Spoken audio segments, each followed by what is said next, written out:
இன்னைக்கு அது பார்த்தீங்கன்னா அப்டேட் என்ன பார்க்க போறோம். ஃபர்ஸ்ட் ஹாஃப் பார்த்தீங்கன்னா, கோடி ராமகசி இயக்கத்துல 2வது தொகுப்பு ரிலீஸ் பண்ணாங்க. அந்த படத்துல பார்த்தீங்கன்னா, அனுஷ்கா, சோனு சூட், மனோரமா மிகப்பெரிய பட்டாளமே நடிச்சிருந்தாங்க. தமிழ், தெலுங்குல வந்து 2 மொழிகளும் ரிலீஸ் பண்ணியிருந்தாங்க. அப்பவும் சரி, இப்பவும் சரி, டிவில போட்டாலும் சரி, அருந்து இப்படி பார்க்கறதுக்கு அந்த அளவுக்கு பயங்கரமா இருக்கும். அது மட்டும் இல்லாம, பொம்மாயி அந்த டயலாக் சொல்லும்போது பார்த்தீங்கன்னா, சில பேருக்கு அள்ளி ஊத்துரும். அந்த அளவுக்கு பயங்கரமா இருந்துச்சு படம் வந்து. ஆனா இப்ப பார்க்கும்போது இப்ப டிவில பார்க்கும்போது கூட பார்த்தீங்கன்னா, தியேட்டர்ல தியேட்டர்ல புதுசா பார்க்கும்போது அவ்வளோ பெருசா இருக்கும். அந்த படம் வந்து ரொம்ப பயங்கரமா எடுத்து சரி இந்த படத்தோட கதை என்ன பார்த்தீங்கன்னா, அனுஷ்கா வந்து படத்துல பார்த்தீங்கன்னா டபுள் ஆக்ஷன் நடிச்சிருப்பாங்க. இதுல சோனு சூட் வந்து வில்லனா காமிச்சிருப்பாங்க. அதாவது பார்த்தீங்கன்னா, சோனு சூட் அவ கண்ணுக்கு அழகான பொண்ணு கிடைச்சிட்டாலே போதும், அவர நாசம் பண்ணாம விடவே மாட்டான். ஸோ இந்த விஷயம் இது இப்படி இருக்கும்போது, ஒரு நாள் பார்த்தீங்கன்னா, அருந்ததி இயக்கமா வந்து பரதம் கத்துக் கொடுக்க ஒரு நாட்டுக்கு வந்திருந்தாங்க.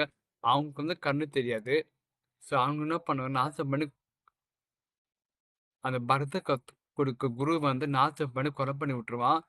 ஸோ இதனால வந்து அனுஷ்கா என்ன பண்றாங்கன்னா, அவன அடிச்சு துரத்தி இந்த ஊர விட்டு தொரத்திடுறாங்க.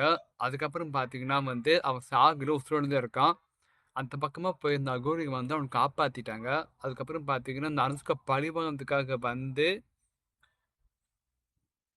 திரும்ப இந்த கோட்டைக்குள்ள போறான். அப்ப பார்த்தீங்கன்னா, அனுஷ்காவுக்கும் அந்த ஸ்டோன் சர்டுக்கும் வந்து ஃபைட்ல நடக்குது. இவரு எப்படியாப்பட்ட யாருமே வாழ விட மாட்டேன். இவன கொலை பண்ணி போட்டுன்னு சொல்லுவாங்க.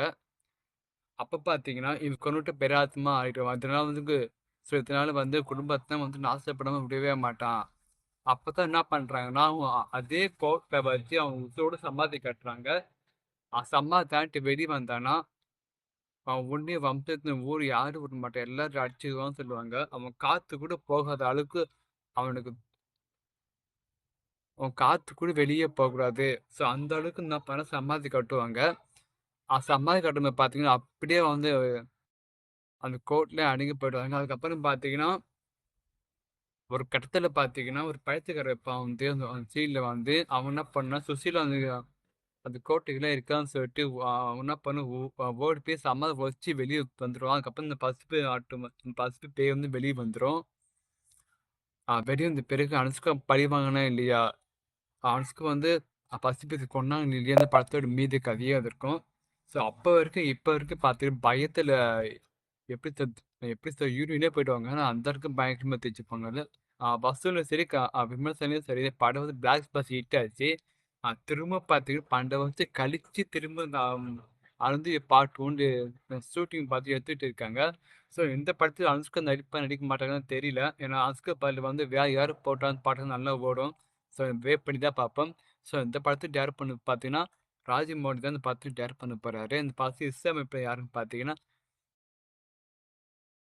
ரகுமான் தான் இந்த படத்துக்கு இசையமைக்க போறாரு. சார் காய்ஸ் நீங்க சொல்லுங்க. அருந்ததி 2 பார்த்துட்டு வந்து அனுஷ்கா நடிக்க வச்சா நல்லா ஓடுமா? இல்ல அனுஷ்கா பதிலா வேற யாரோ போட்டா அந்த படம் ஓடுமா?